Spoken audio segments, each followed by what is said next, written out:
You're listening to the winning literary show, Off the Shelf Books Talk Radio, live with host Denise Turney, author of the books Long Walk Up, Portia, Love Pour Over Me, Spiral, Love Has Many Faces, and Rosetta's Great Hope. Turn up your dial and get ready for a blast of feature author interviews, 411 on book festivals, writing conferences, and so much more. Ready? Let's go. We are going to kick it off. Good morning, good morning, good morning. Welcome to Off the Shelf Books. And I'm going to start with a quote. This from Robert Schuller. What would you attempt to do if you knew you would not fail? And I've heard that said, I think, from someone else as well. What would you attempt to do if you knew you would not fail? That might be the thing you really want to do. But I want to welcome you again. I am shocked. I was thinking about this last night. It's August the 16th. I said, oh my God, we are more than halfway through August. And this is something, listeners, that I always encourage you. If there's something you want to do, this year particularly, I would definitely do it now because we're way more than halfway through the year. You know, it's just these weeks are getting by. Before we introduce this morning's guest, I usually talk about one of my books, but I'm encouraging you to just to support authors in general and indie authors and independent bookstores. And I also encourage you to drop by my website, which is chisel.com, CHISTELL.com. You can read free excerpts from the books, subscribe to the Book Lovers having the free newsletter. Again, that's chisel.com, CHISTELL.com.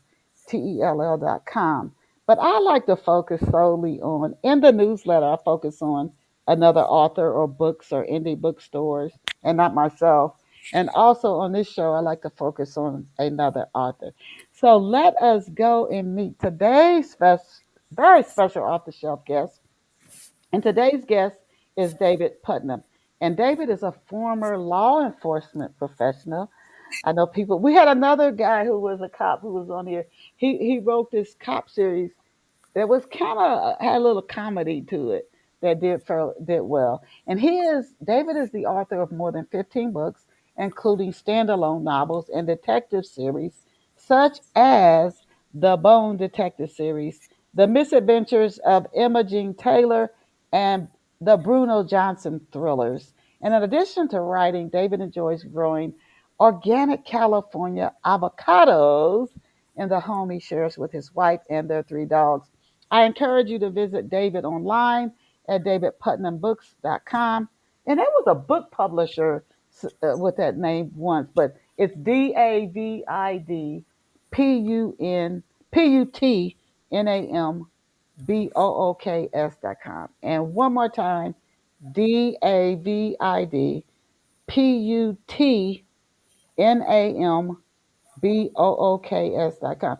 And here's a great thing about Off the Shelf. You can go over to his website and check out his website even as you listen to today's show. Again, davidputnambooks.com. Welcome to Off the Shelf, David. Thank you for having me. Well, it's a pleasure to have you here with us. The first 2 questions I ask every guest to give our listeners some backstory before we start talking about their books. So, to kick off today's show, David, will you please tell Off the Shelf listeners where you grew up and what life was like for you growing up? Ooh, that's kind of an in-depth question. I was born in Upland, Southern California, and was raised in Ontario, California, and came from a very, I thought, unique background. Went to school in Ontario, and I became a cop initially in Ontario, a cadet first. So I had an added layer of conflict when I became a cop because I was dealing with people that I grew up with. So, for example, my first year out in a marked unit, black and white, I get a call of a naked man dancing in the front yard of his house. When I pull up, very affluent house, and there's a naked man dancing in the front yard, and I look, and it's my high school psych teacher. Oh, wow. So I put those kind of stories in A Fearsome Moonlight Black. It's more of a memoir, but that's where I grew up, and that's my background. Oh my goodness, that is very. Any brothers, sisters? Are you an only child? No, there's six of us. Oh, you got to become a big family then. I know Yeah, years and years ago that wouldn't be considered a big family, but today people would think that was a big family. yeah. Now, as a kid, what did you want to be when you grew up? Oh, I wanted to be a writer right from the beginning. I tried to write my first book in junior high school, and it had cowboys and aliens and monoliths in the desert, and I had a lot of fun trying to write it. And I tried to write two books in high school, and then I became enamored in law enforcement, and I kind of got diverted for a while. And I didn't go back to writing until 1989 when I was on a surveillance of a meth lab out in Lucerne Valley. And I kept novels in the back seat of my car. And when we had downtime, I got paid to surveil bad guys and read novels. I mean, it was the best of both worlds. So I was down my last book in the back seat, and the author's first book was an international bestseller, and I loved it. And so I picked up the second book. And what happens so often with an author is he'll write and write and write on one book for 10 years, polishing it, rewriting it, and then when he sells that first book, he has 1 year to come out with the next book. And many times the sophomore effort isn't as good as the first one. So this book that I started reading was just a dog, and I was a captive audience. I read the whole thing, and I thought, I could do better than this. And so I pinned my first four novels on legal pads in the front seat of my undercover car. And I quickly found out that being a good writer it's a lot more difficult than it looks. Yes, yes.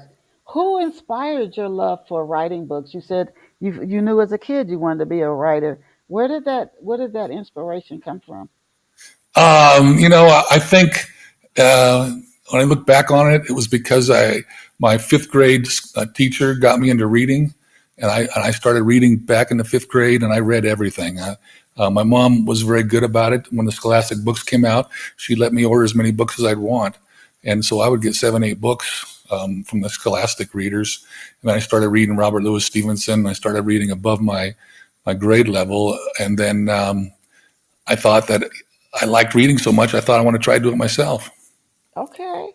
Now, is The Obsessions of Harvey Usher, is that your first standalone novel? And why do you think you didn't write a standalone novel sooner if it's not your first? Uh, well, like I said before, I was a knuckle dragging street cop, and it took me a while to get the craft down. So I started writing in 1989, and I quit counting my rejections at 156 rejections. I've had 6 literary agents. I was on my 38th novel before I sold my first novel. I wrote 38 manuscripts before I sold one. Wow. I'm on number 68 right now.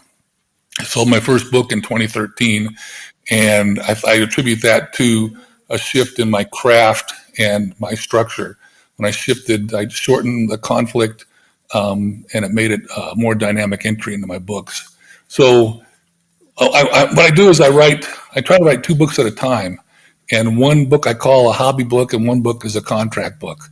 So Harvey Usher was a story that I had percolating, and it turned out to be a hobby book.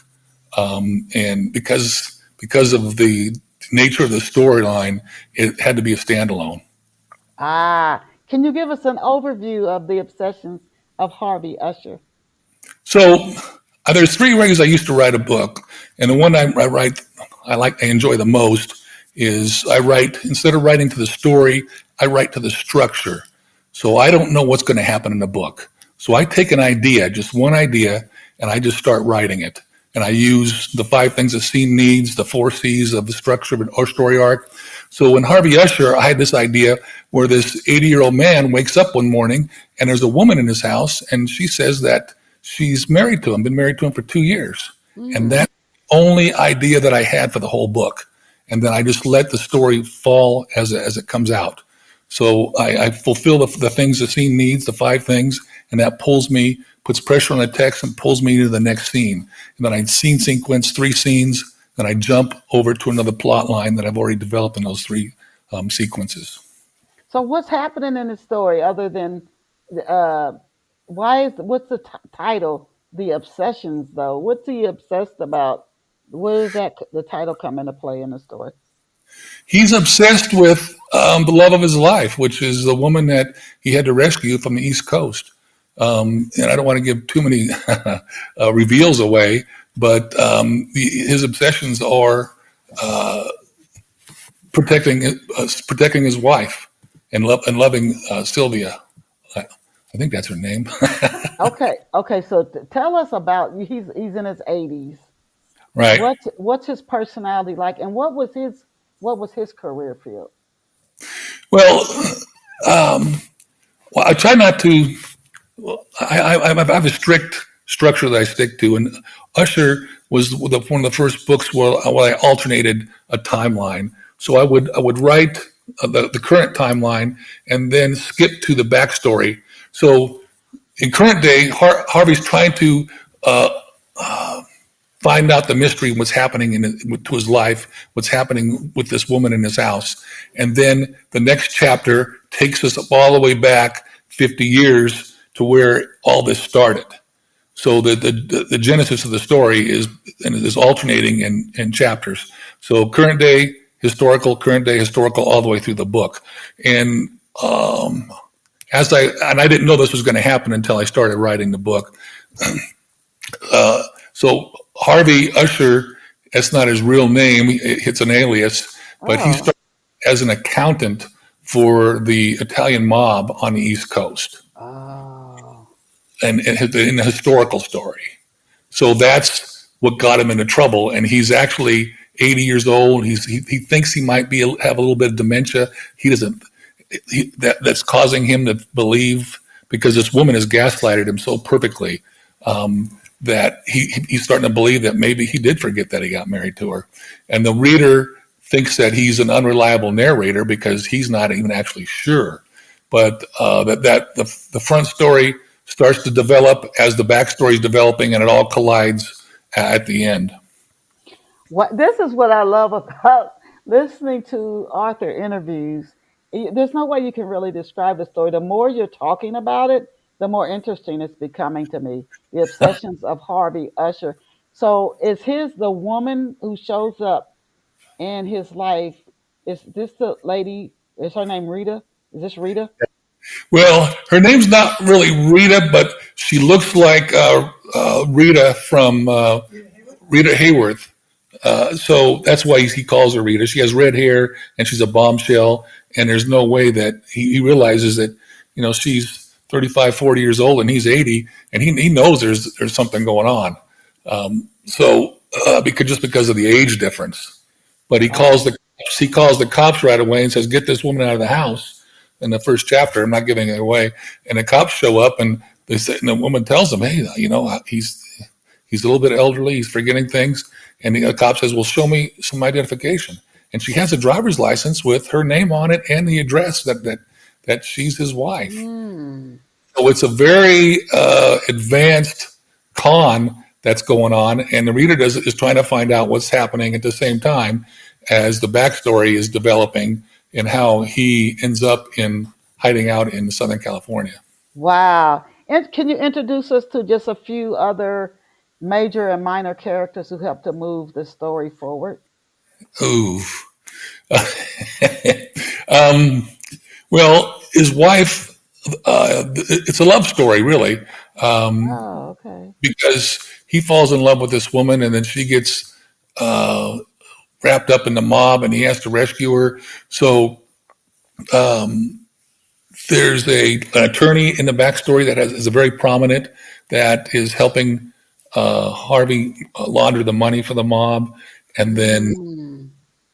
Harvey is a very geeky, nerdish kind of guy, bespeckled numbers guy, and he has to go up against the mob. He has to figure out a way to rescue the love of his life from these hardened killers.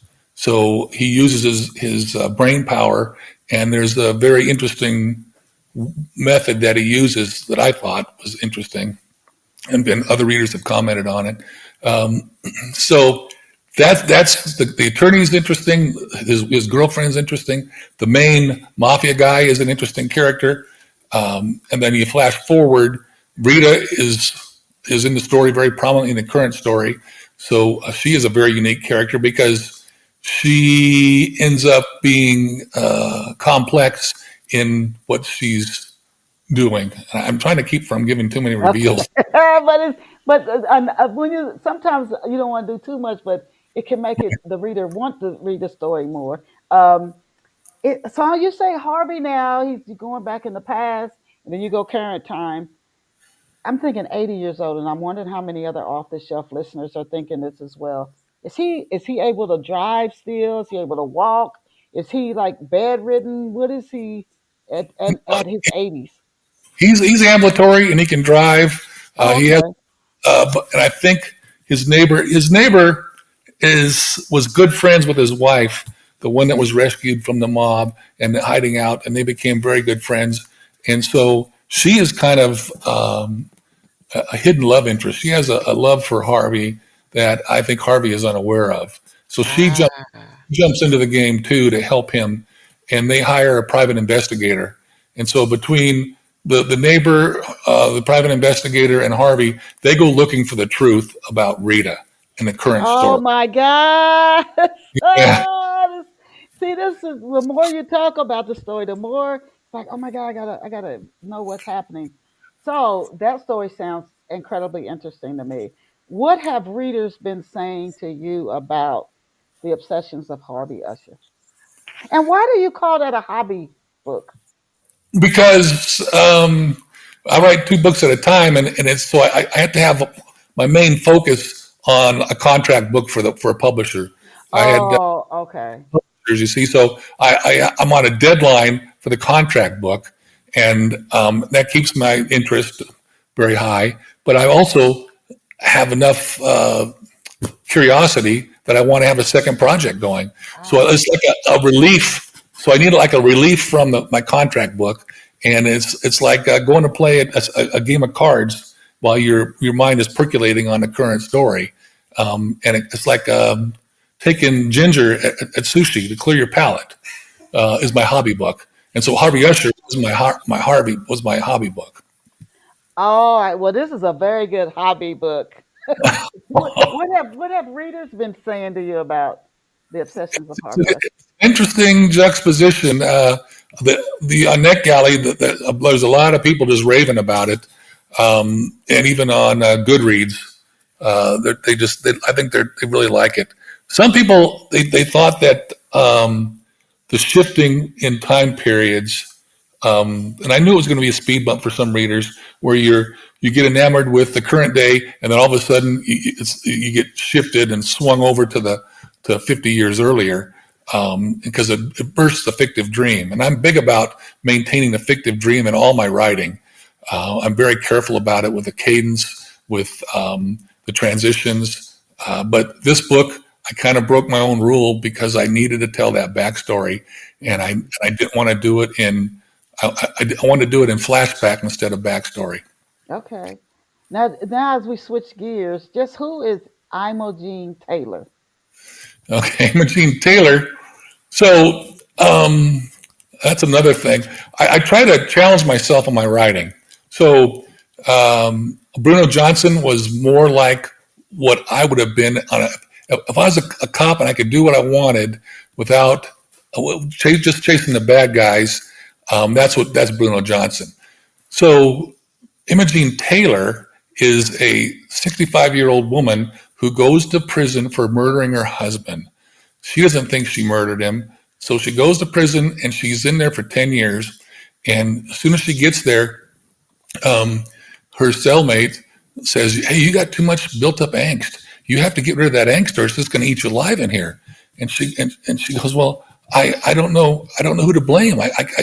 And so Jean Taylor, while she's in prison, because she's a kindly old lady, she decides to blame the President of the United States. So she starts sending him threatening letters. Mm, So the Secret Service comes and does a threat assessment. And I worked on a SWAT team, so I was involved in some of these threat assessment kind of things, so I know how it works. So the Secret Service agent falls kind of in love with this kindly old woman, and he ends up giving her more information then he gets. So, so Imogene Taylor, while she's in prison, she writes a book called Peekaboo POTUS, and she takes the information and writes a fictionalized story on how to assassinate a sitting president. So now she gets out of prison. She's 75 years old, and she has this hardcore parole agent, and she has to stay out of prison. She has to have a job, so she has to find a job, and she has to navigate this new world at 75 years old, and all this stuff starts happening to her. She's working at a Dentco. It's a store where this guy that owns the store contracts with grocery stores, and he gets the dented canned goods, and they sell them for a discounted price. So she sits behind this counter, and when the book opens, she's sitting behind this counter selling as a clerk, the only clerk in the store, and this mafia guy comes in and says, "You'll give me $200 a week, or I'm going to firebomb your store." And this is Imogene Taylor. She's just, she's not familiar with this world. Mm-hmm. So that's the way that the book takes off. And I wrote it based on my grandmother, because I lived, I had a kind of a not a rough childhood, but an abnormal childhood. I lived with my grandmother for 2 years. Okay. And when I think I was 16 or 17. And she would sit on her couch, and she called it a divan, in front of this big picture window, and she would smoke 2 packs of Marlboro cigarettes a day, drink Schlitz malt liquor, and she would talk about the neighbors. See that neighbor across the street? I know he's getting in the car at night and he's stepping out on his wife. And she would spin all these crazy conspiracies. And I would just sit there just enthralled with her imagination. Where is she coming up with this stuff? So I actually put those conspiracies that she told me in this book. Oh my God. So the first one is called The Blind Devotion of Imogene Taylor. The second one is called Imogene's Grand Fiasco. And I'm on contract to write the third one. It's going to be Peekaboo Imogene. Oh my gosh. Where and when do these stories take place? And why did you choose the settings? What city is it in? What time period is the first or these stories set in? The Imogene Taylor books, I set them in the time period that I lived it. So it's historical. It's set in 1973, I think. Okay. And she drives a AMC Gremlin, a red Gremlin like my grandmother does. I described the house that my grandmother lived in. I mean, everything, the streets, everything is exactly the way I lived it as far as that goes.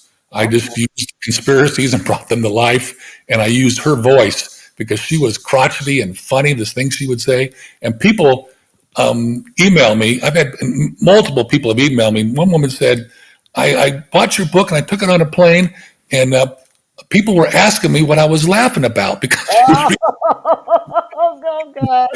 Oh my God. Well, that's a good feedback. Now she's 75, and then I'm going back up here to Mr. Harvey, who's in his 80s. This is right. something I was researching for your interview that jumped out at me, and it's different, and I appreciate it. I think I only had one other author on who's done this. Why did you choose to make older characters the star of the show in your novels?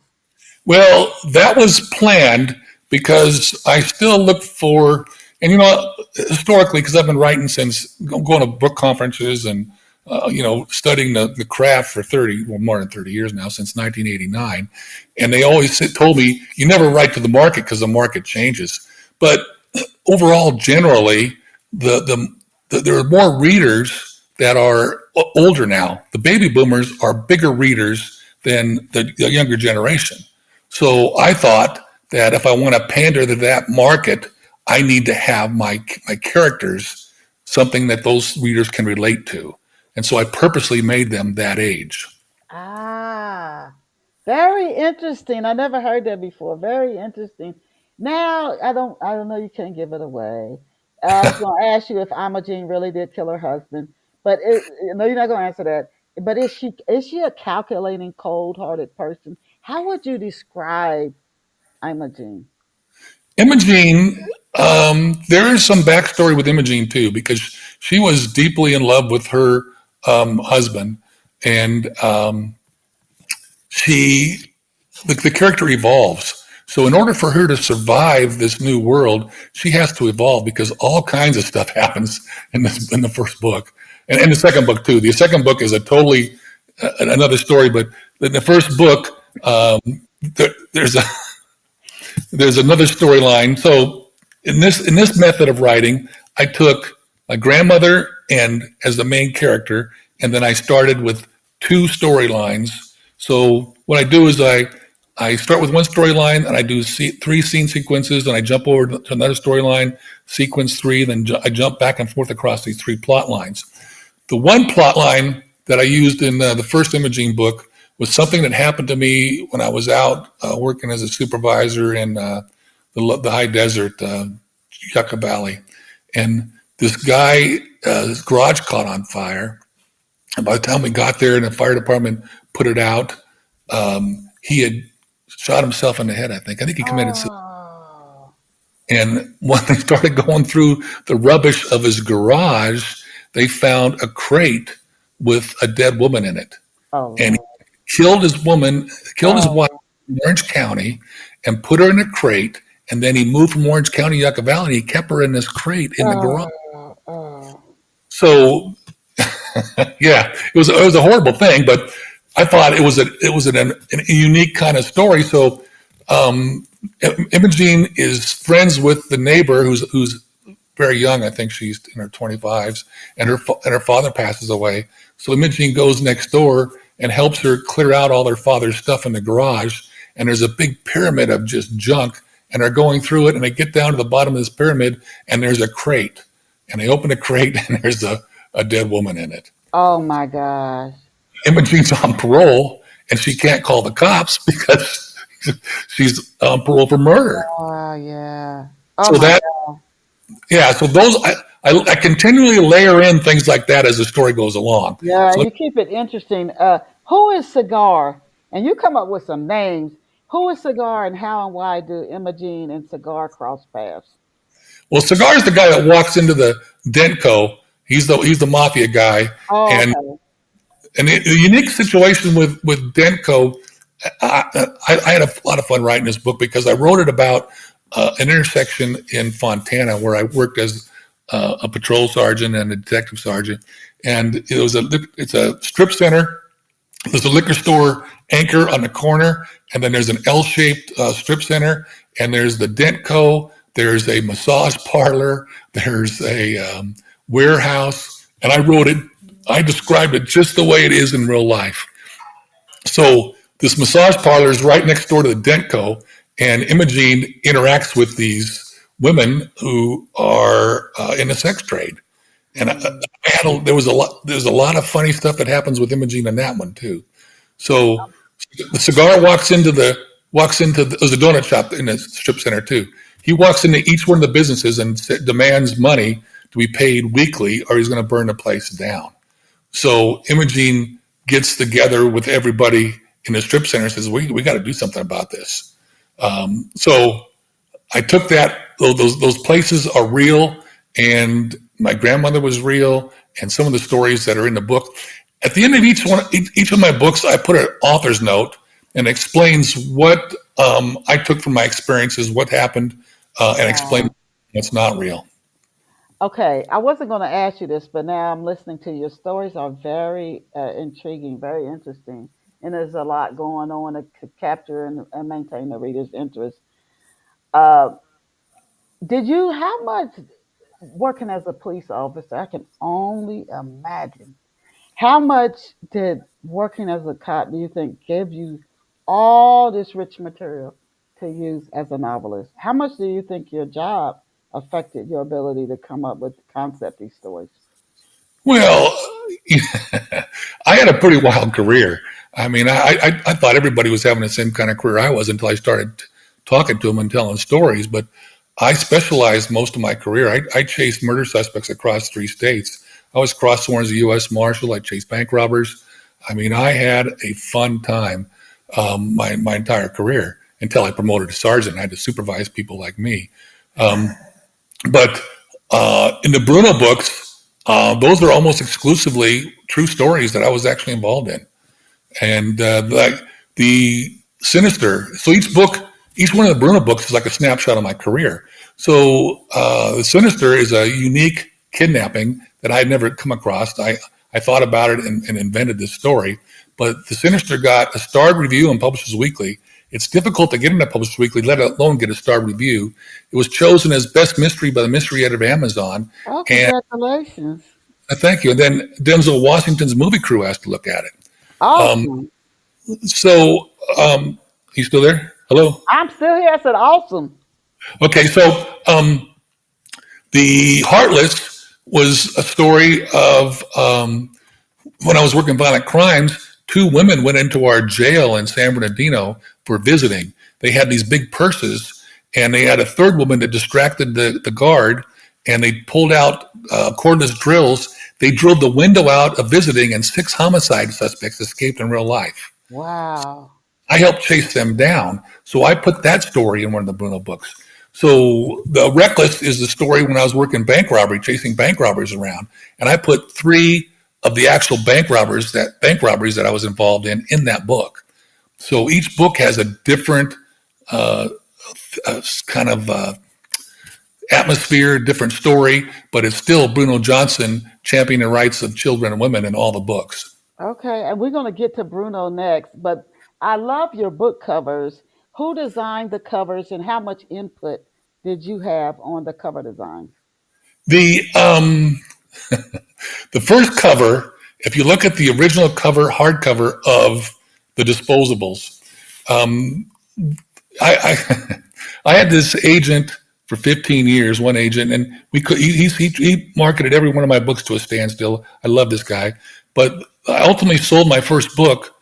My wife sold it, actually. Her best friend, she was in Toastmasters with this woman named Karen, and Karen read one of my books, or a couple of my books, and she was skin diving in Bora Bora, and she was skin diving with a whole boat of people, and there was 2 people in a boat. They started talking about reading and writing, and it happened to be the owners of Ocean View Publishing. And so Karen says, "Well, you need to read this guy." So that's how we got home as a phone message, and I was working on book number 38, and Karen said, "Well, send this person the book." And I said, yeah, because this happened before. So I thought, I'll send them book number 36. I just randomly went back. I just sent them book 36, and they loved it. I mean, they really loved it. And that was called the Other Side of Forever. But the publisher said, that sounds too much like a romance, and it's more gritty than that. Yeah. She wanted, and so the publisher was just excellent. He said, "Give us 5 of the titles that you like." So I sent them some titles, and they picked the Disposables. So then they give us a phone call. We had a 3-way phone call with the cover artist, with the publisher, with the publishing manager, and my wife and I. So they asked me what my concept was. I mean, this was really great because it's from other people I talked to, they don't get this kind of in books. So I said, because the first book, the cops were acting like a clique, like a gang clique, I thought it would be interesting to show the side of a house at night in the headlights, and there's graffiti on the wall, and the graffiti depicts what happens in the books through street language. Which I thought would be a unique kind of thing. So at the end of the conversation, everybody liked the idea, the concept. I asked the cover guy on the phone. I said, "So, are you going to take some pictures and send them to me to look at?" He goes, "No. Why don't you take some pictures and send them to me?" You know, and I think he was getting paid more for the cover than I was getting for my first advance of the book. So my wife is very artistic, and she uses her artistic vent on all kinds of stuff around the house, sometimes too crazy stuff. She took a can of spray paint, went out to the side of her house, and sprayed the graffiti on our wall. And then we waited till dark. We put the headlights on it, took the pictures, and sent it to them, and they loved it, and they put it on the first cover of our book. Oh, my goodness. Pull up the hardcover and look at the cover. You'll see. Oh, my goodness. And so we live in wine country, and we had people over for a wine party, and they were just they pulled up. Oh We my gosh. Yeah. pulled up this graffiti on the side of our house. So after that, they started, and I've heard a couple of publishers do this, where they do a test study, because you could change the covers around, interchange them on Amazon, and see which the sales are better or increase. So they thought that my covers weren't depicting the true the tone of the books. So they hired a guy named Christian Storm, and this guy is great. He Mm. he redid all the Bruno covers. If you look at them, and I love the covers. So then when I shifted to the Dave Beckett books, I wanted to have branding for my so anybody that picks up a book, oh, this is a Dave Putnam book, just based on the same. Yeah. Right? So I hired Level Best. Let me hire Christian Storm to do the covers, and I think it was critical. I think it was very important to do that. So if you look and you put the Dave Beckett books close to the Bruno books, you'll see the difference. You also see, even though Imogene is a little bit lighter in mood and tone, there's still the font that is similar to the Bruno and the Dave Beckett books. He also did, Interesting. he also did the standalone Obsessions of Harvey Usher. And if you go on NetGalley, you'll see that people just rave about that cover. They just love that cover. Yes, and that's a big part of book sales for sure. Now, to introduce us to Bruno Johnson, can you tell us who he is and why does his life get derailed? Bruno Johnson he's got a big heart, and he loves to protect children and women. But the tagline for that series is Bruno Johnson's an ex-cop, ex-con who rescues children from toxic homes. He couldn't do it when he's a cop because there's too many rules and regulations. Now he goes outside the law to rescue the children. Him and his wife Marie and his father have a makeshift orphanage down in Costa Rica where they continue to gather these children and keep them safe. So each book, even though it's a snapshot of my career, he continues to pull people from hazardous situations and take them someplace safe. And that's the whole log line of the series. Now, why does Robbie Wicks pressure Bruno to solve a high profile crime? Bruno Johnson was on a violent crimes team, just like I was. So his boss wanted. Well, I don't want to I don't give too much away. He wants to control the investigation, so he brings Bruno into it because he knows that Bruno's not a cop and that Bruno will do what needs to be done to take care of what's right. This might not be legally right, but it's morally right. And so Robbie Wicks thought that he can control Bruno, and then once Bruno got whiff of what's going on, Robbie Wicks did not like what happened at the end. Ah, now tell us where and when the books in the series take place, and how old is Bruno in this series? Okay, so I wrote the first book, Disposables, and sold it. And then once like I said, I sent them number 36. I was writing number 38. When they bought Disposables, I stopped writing number 38 because I knew that sequels have a better chance of a second book sale. So I started writing the replacements. The replacements is the story of the most dangerous person I ever dealt with in my career. I thought he was very interesting to write about. His name in real life was James Lawless, and he was tattooed from his chin. Every inch of his skin was tattooed from his chin all the way down to his toes. Wow. And he had the tattoo of a ram on his pelvic area, a ram horn on each hip, and the snout of the ram was his penis, and it was tattooed in the snout. Wow. So he had murdered somebody, went to prison, got 25 to life, got out in 12 years, killed somebody, got 25 to life, did 12 years, got out again. So they thought that he was a threat to public safety, so they put my team on him to follow and make sure he didn't kill somebody else. So I dealt with him personally. I masqueraded as a parole officer, so I had contact with him every day, and he was just a chilling person to deal with. So when you write a hero, you have to give a hero flaws, otherwise he turns into a caricature, right? Same thing with a bad guy. This guy was so bad that I couldn't write him just the way he was because he would turn into a caricature. Nobody would believe what I was writing about this guy. So in order to make him plausible, real, I had to give him a flaw. And that flaw for a bad guy is just a smidgen of humanity. I had to give him a little bit of humanity as a flaw for the bad guy. You follow what I'm saying? Mm-hmm. So I put him in book 2. I didn't like this guy. I mean, he was despicable. So in book 3, because they bought the book 2, they loved it. I started writing book 3, and the next book in the series, and I didn't like this guy. And his name is Carl Drago in the first book, and because I changed the name, and so I killed him very, very violently in the third book. And the publisher says, "Oh, we like the book, but we like Carl Drago. You can't kill him." Wow. Because of that smidgen of humanity. And I gave him too much. I went overboard. So they rejected it in November, and the book was due in February. So they didn't like a female FBI agent. They didn't like me killing Drago. So I scrapped the whole book, and I wrote from November to February. I wrote another book, and I kept Drago alive. Wow. And the publisher goes, "This is a great rewrite." And I kept the title. That's all I kept. Oh my gosh. Rewrite. It was a totally new book.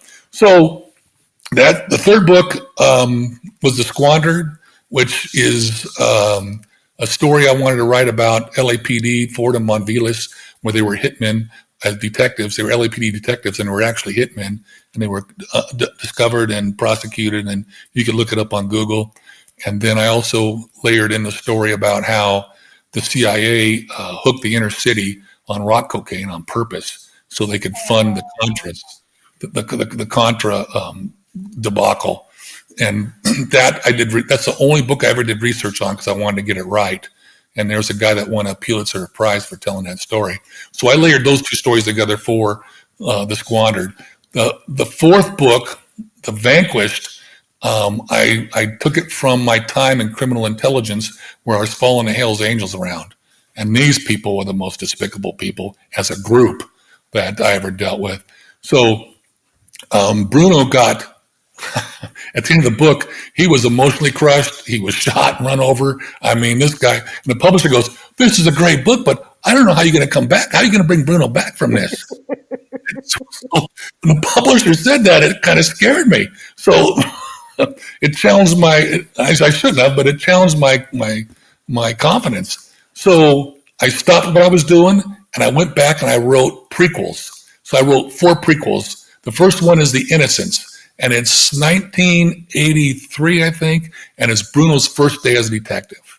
So those prequels explain how Bruno gets to where he is in the first book. So technically, I wrote four books in the current day, then I wrote 4 prequels, and I wrapped it back around and started the current day, continued on. So I read a lot of books. I mean, a lot of books, and a lot of authors. They let the age each year gain on the character, and it kind of ruined some series for me because the characters got too old to be doing the stuff that they're doing. Okay. So I was in law enforcement, they call it X-stepping. When you X-step somebody, I just leave Bruno at the same age. He's just at the same age, and all this stuff happens to him, like in succession. Mm-hmm. And it's probably not. The reader, if he pays attention and sees that, it might not like it, but I prefer to envision Bruno the same age doing the same things, and it's easier for me to write that way, and I think it's more dynamic that way. Okay, let's talk about Mr. David Beckett as we come down to like the last 15 minutes of the show. Can you give us an overview of A Fearsome Moonlight Black and tell us a little bit more about David Beckett? David Beckett, I wanted to write like I said, I had a lot of fun in my career, and I wanted to write a memoir. So I started writing this book, and I ended up, the first half of the book ended up being my first year in the job. everything I wrote in the first half of Fierce Moonlight Black happened just the way it happened to me. And I had some wild stuff happen to me, murder, officer-involved shooting. I got into some crazy stuff as a brand new cop. I was young, innocent. I had no idea what I was doing. So I put that in there just the way it happened. I couldn't get the story arc to work, so the second half of the book is fictionalized to make it work. So that story I told you about, my psych teacher, I put that in there. I did my first manslaughter investigation. It was just a horrendous deal with evidence every place. And I'm in the street I'm handcuffing the guy, and I'm arguing with my supervisor about arresting him. And it was just a huge problem. And I hear somebody on the corner yelling, David Wayne. And I look over, and it's my mom. She's standing on the corner. Oh my gosh. And she was run off the road by the guy that I'm arrested. She crashed her car from the same guy, from the same incident. So, yeah, I mean, I'm telling you, I had a wild time. And so I put these stories in the book. And at the same time, I was looking at violent crimes, and I wanted to add this one in. So I pulled it in as a secondary plot line. I was walking out of this liquor store one day, and this girl was standing outside like a 7-Eleven. And when I was working violent crimes or chasing bank robbers, I would work plain clothes, and I wore work shirts.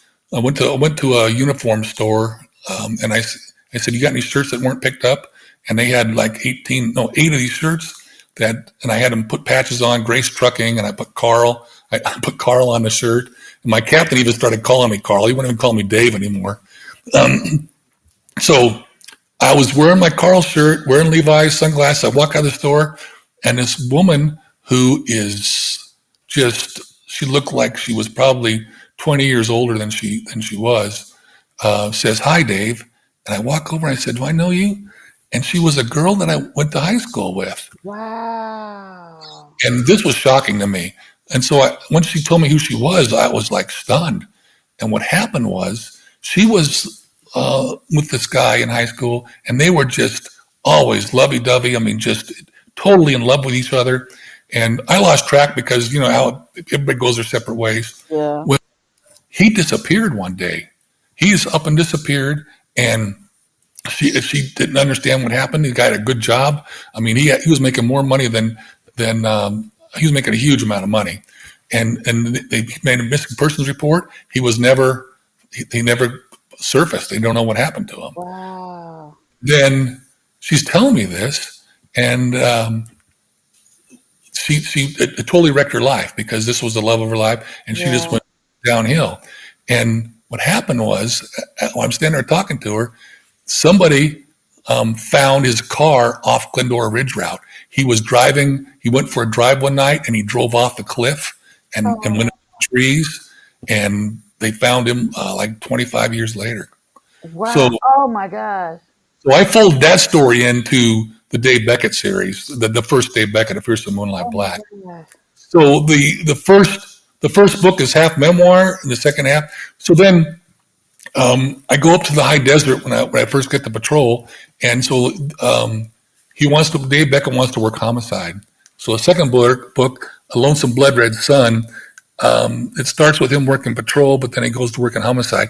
And San Bernardino County is 20,000 square miles. It's the largest geographic county in the United States. There's, I forgot how many, 180 miles from Victorville to Vegas of straight highway. And homicide detectives say that if all the dead bodies buried on both sides of the freeway stood up at once, it would look like a forest. So my ex-wife worked as a supervising coroner, and she gave me some information. There, at the time of the writing of this book, there was 256 open bone cases. So I thought, what better storyline? I mean, it's like for I can't think of the word now. Motivational ideas of all these dead people that are out in the desert. You could just have story after story. So the Bone Detective, which is Bone Dick, is short for Bone Detective. He becomes the Bone Dick for San Bernardino County. And so the second book deals with a murder that I was involved in. So in real life, and it doesn't happen the way it does in movies and books. So a homicide team is highly trained, highly schooled. They don't they investigate the crime. They get the warrant. They don't chase the guy down because they go to the next homicide. They hand the warrant to what's called the dog team. The dog team chases them down. Well, Oh, was on the dog team. I chased the violent guys. So they handed me this one case, and I don't want to give this one away, but I was stunned at how this murder was revealed, how this murder came to light. It is shocking. And so I started chasing this crook, and as it turns out, I caught the crook a mile and a half from where my kids were living. So oh my gosh. that's a unique story too. So that's a lonesome blood red son. And so I put in a pursuit. I put in armed robberies I was involved in. I wrote them just the way they happened in the high desert. So that is more of a memoir too. So Fierce and Moonlight Black and Lonesome Blood Red Son is closer to a memoir than Bruno Johnson is.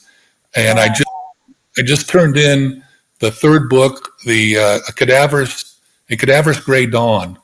And I had a lot of fun. That book really came together great. And I just started writing the fourth book, and I'm still working on the title. So Do I'm re- working. Well, go ahead. Go ahead. Do readers have? I mean, your book sounds so interesting. Do readers have? If readers have followed each of your characters in the different series, do they have? Are they telling you they have a favorite? Is it Imogene? Is it David? Is it who is Bruno? Who's their favorite? That they're like this is the character I gotta stick with. There's different, and because they're so diverse. Some people say they like Dave Beckett. Some people say they like Imogene because it hits different people. I was talking earlier about how I started selling books. I made my bones. I learned my craft, and I go to Barnes and Nobles at least. I still do signings at Barnes and Noble once or twice a month, every month, and I sell a lot of disposables, the first book in the series, because I'll call somebody over and I said, all you have to do is read the first half page of this book and you will be hooked. And if I get them to the table, and I was keeping track, I have like a 65% sale rate if I get them to read that half page. So if you want to go online and pull up the disposables, read a sample and read that first page, you'll see exactly what I'm talking about. Okay. Can you share as we start to close down today's show? And you've been a very engaging, very good guest here on Off the Shelf. Can you share 3 to 4 steps that you've taken, David, that you have personally found to be effective at getting the word out about your books? Yeah, I'm a writer. I love to write. The marketing aspect of it, it's not me because you got to be a little bit of a recluse, and I was very outgoing during my career. But I have to say, for best bang for your buck is going to be the Goodreads giveaway. It's I think it's either $5.99 or $6.99, and it's a focused market. You're engaging mystery readers. You're getting their attention to a specific genre, a specific book. So for that amount of money, my wife and I give away. We used to do 100 books. We're down to 50 because I'm publishing 2 books a year. So we'll give away 50 books on a Goodreads giveaway, and then that really gives a jump start on the sales of the books. And then it was hard to break into Barnes and Noble, and that was just tenacity. It took me 2 years, but now my average sales at every book signing is 50 books at Barnes and Nobles. That's very good. Yeah, Yeah, that's good at a book signing. Where can Off the Shelf listeners get a copy of your books, David? they could get it anywhere books are sold. Yeah, Amazon, Barnes and Noble, local independent bookstores. I just recently bought the rights back to Bruno Johnson, and we're still trying to get those converted over to Putnam Publishing. So there might be a little delay in picking those books up. But you can start off with Dave Beckett right now, get Fierce and Moonlight Black, or get the first Imogene book, and I'm telling you, you'll love both of those books. Are there any plans to turn your books into a series? I'm thinking of Columbo, although these are nothing like a Columbo. But do you envision that, or is that something you would even consider? The Bruno books are all optioned for movies now, Okay. No, but a TV series, like a a, TV series. Yeah, they're option, but like, and I've heard this, and I think it's true. 90% of options are never made. Only 3% of the options are ever made. So I'm not holding my breath that they're going to make a streaming series out of it. It could happen down the road. But I'm an author. I like writing books, and Okay. people say, Now, do you have any upcoming speaking engagements, our listeners? You're a very engaging guest. If our listeners wanted to catch you on another interview or radio, TV, podcast, do you have any upcoming speaking engagements you could share with us? I've got a couple that are not inked yet. I do a lot of talks at book conferences and writers conferences. In fact, I'm happy to teach a class on how to write a novel. I developed my own system, and every time I give it to writers groups, they rave about it. It's called Writing by the Numbers, and it's a system that I developed. You can also get on my newsletter on my website. I put out a newsletter every 2 weeks, and I do a story of my life, and I'm at 60,000 words on that already because each week I write a 500-word story, and people email me about how much they like those stories on my newsletter. So Okay. if anybody wants me to come and talk and give my talk, it takes about an hour and a half to give my how to write a novel class. And I go over the things, I touch more deeply on the things I've already touched on in this conversation. Okay. And then lastly, if you're on any social media, could you let us know if people want to keep up with you on social media? I'm not big. I hit Facebook once in a while, but I'm a writer. I'm not, Okay. Okay. So not big that, and that's awesome. That's awesome. You have been an amazing guest, and we want to thank our off the shelf listeners and David for taking time out of his day to be here with us on Off the Shelf Books. And if you came in midstream or late, there's no worries. After the show finishes streaming, you can listen to it as many times as you like and share it with book lovers all over the world so they can get to know David Putnam and his books. He is online at davidputnambooks.com, and that's DavidPutnambooks.com. Again, davidputnambooks.com. If you listen to the show, you know his books are awesome, and he's a great guest. So I encourage you to visit him online. And he said he has his newsletter, so you could subscribe to his newsletter again through his website, davidputnambooks.com. Thank you so much, David, for being here with us, and your books are sound so incredibly interesting, and I hope they do get picked up for a TV series because I think they will be very interesting. Thank you for being here with us today. As I tell our listeners all the time, you are incredible. You're absolutely amazing. Please go out and create a fabulous day for yourself today. And I'll see you back here next week on Off the Shelf Books. David, I'll send you a link to the show when it finishes streaming. Thank you so much. Thank you for Bye. having me. I had a great time. Thank you. Bye for now. Bye.